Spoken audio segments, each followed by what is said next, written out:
Alright, here we go. Welcome back, reblurr gamers. There has been a little bit of stuff going on off camera. I know it's been a little while since I posted. I do have a couple of videos that will go out hopefully tonight. Hopefully there'll be a few shorts go out too. Just kind of updating where we're at. You should see 6 drones on camera just here. Bring the light down slightly, although I think I've just darkened up. These guys are basically done. All they need is their bases done. So we'll get into that for now. And this will actually push us above 50 completed miniatures for, obviously, the challenge with Games Workshop, or Warhammer, as everyone lovingly knows it.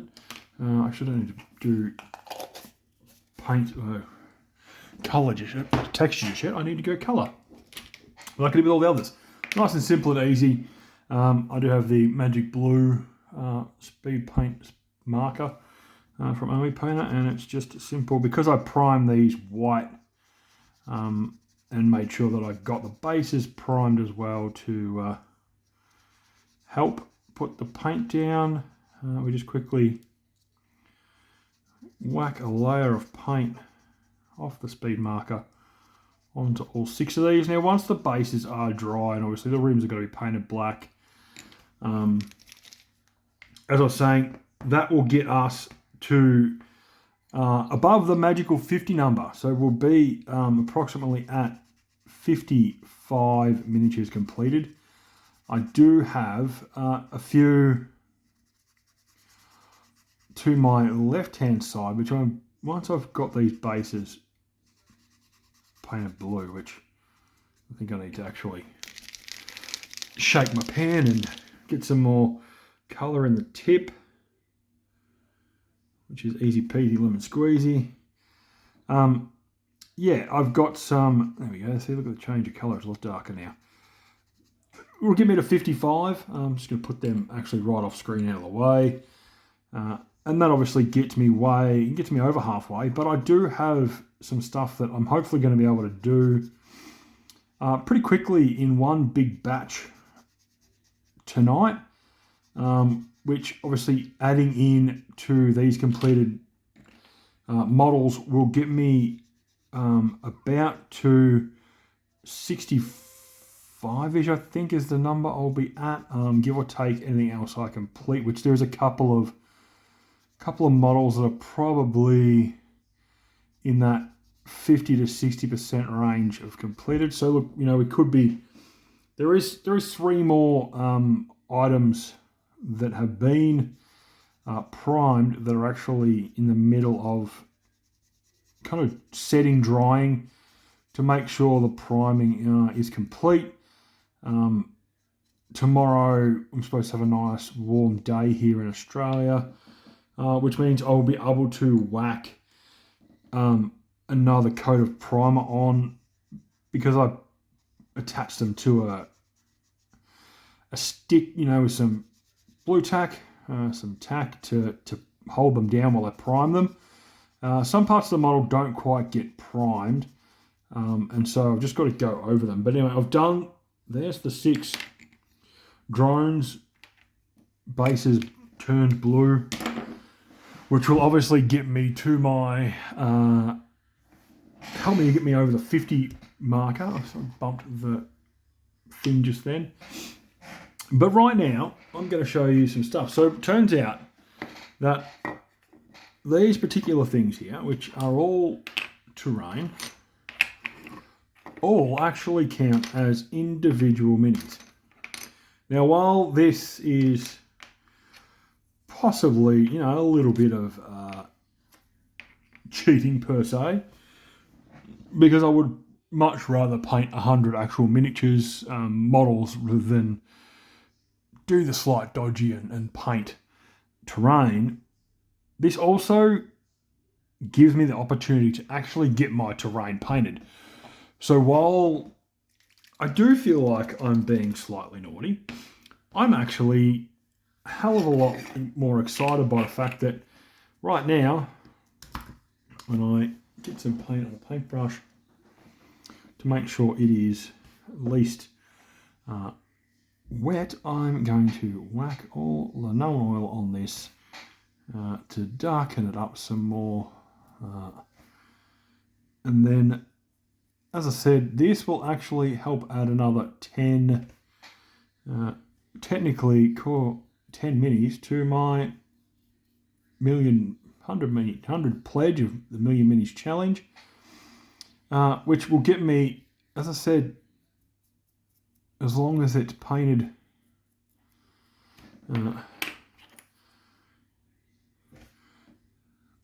as long as I get them done and finished by the time that the 9th of May comes around, which I can't see any reason why I won't, given the fact that the goal is to really get all these done in some form, reason or fashion tonight, including getting the bases done on those drones I just painted the bases for. I will be very, very close to my, it'll be at 65, so I'll feel a lot more confident in the possibility of actually reaching the 100, which would be spectacular given everything that's happened, moving house, jobs, all that kind of stuff, you know, just given getting to that point would feel like an absolute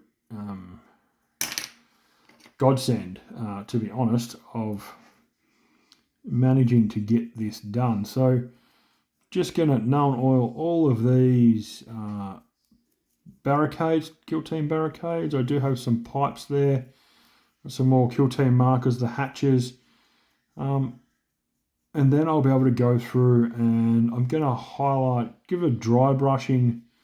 Obviously I'll do both sides of the barricade in known oil. I'm just going to go through one side and do that all at once and then flick it over and do the other. Obviously once that's dry, I'll hopefully be able to, I'll remember to actually known oil the very top of the barricades so that they look completely finished. And then when that's all done, the plan will be to run a dry brushing of a light silver over them to try and pull out some silver details, and then I will go in and I've got a few of those, you know, the technical paints, rust, oxidization, and I'll just try and oxidize some of the screws, kind of give it a little bit of life. You know, as I said, dry brush, maybe try and edge highlight the very top edges of the barricades to make it look a little bit more convincing that, yeah, okay, that's where the light would be shining on those thingos. So help get them painted up nicely. And then I've got a couple of pipes there with the coils in them, which I'm pretty sure from memory in Kill Team could be interacted with and used as basically explosives. But yeah, I have a hell of a lot of terrain. There is 10 pieces here. There is 3 more currently, as I was saying, in the middle of being half primed or completely primed. Being in terms of I flick the model over and make sure I get the bottom half as well, and then go from there, because that allows me to ensure that I get all of the model the way I want it. Also means that there is, you know, the whole model, as you can see, both sides of this, fully primed, top, bottom. But yeah, this is probably, without going and finding the other 40 odd bloody drones that I know that I've got floating around, because I got drone happy in 9th edition because I thought they were fun and hilarious, and was like, well, I could do with having all these drones built and whatnot. I do have some I would love to build, to be honest. They are the stealth drones. I'm pretty sure the ones that go with the Firesight Marksman, his drones. They are definitely something that I want to build. I'm thinking about going to a bigger brush, to be honest, if I can find one. I don't know if that's going to I might just try my luck and see how we go. Oh, that's what I was worried about. Where am I at there? Alright, so let's just do our best to get this in and around, and we'll work our way around the coils. I'm gonna, you know, probably attempt to do some random stuff with some of these, make them look somewhat battle worn, more life-like, I guess, to a degree. I definitely want to give them that appearance of that they are being used, you know, that grim dark feel, just so that there's a bit of story and life to the terrain that I'm putting on the table when I am playing games at home, because this is all my home terrain. Obviously, I don't have to take terrain to my friendly local game store, because the boys have a buttload of terrain that is all set to be used in competitive games. So we all are on the same kind of terrain, all have the same rules and understanding, which is great. But yeah, the home terrain. Once I spoke to the Games Workshop employee, or the Warhammer employee, and they said, look, you know, terrain counts as a miniature, I got a little bit excited, because I was worried I wasn't going to make my 100 minis that I'd pledged. But given the fact that this is all counted as, each time I prime and paint one of these little guys, it counts as a miniature. I thought, shit, I'm going to be able to get through a big chunk of these things rather quickly, to be honest, in a rather fast fashion that would provide me with some, you know, boosts to the miniatures that I have painted, but also the fact that it would help get my number up rather quickly, because I thought, you know, terrain, it's going to be pretty simple to paint. I'm not going to have a huge amount of issues. It should fly off the stacks rather quickly and easily, and given that, look, it can be pretty simple to paint terrain, it can be pretty simply done. I do have a few larger pieces that I would really like to get done inside this as well. I've got some ruins that I'm going to have to get out of the terrain box, so that I can actually get them painted and like primed, so I can work towards painting them, because they definitely are the ruins that I use when I play. And I'm looking forward to what's actually going to happen is I'm going to have to figure out how to get, and one of these is actually loose. I probably got to re-glue that, to be honest, to save myself some trouble.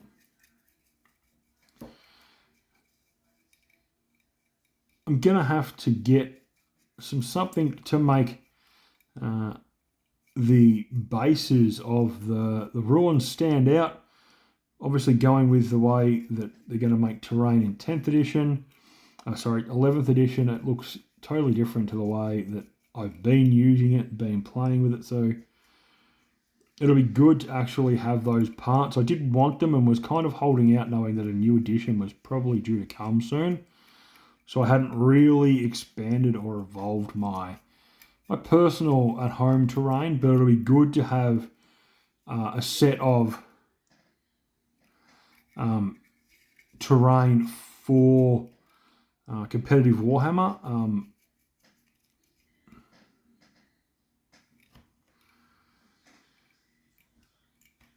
Which would be really good, as I was saying, really good to have that whole piece of terrain system ready to go and it looking pretty snazzy. Anyway, I have managed to at least nail and oil most of those pieces.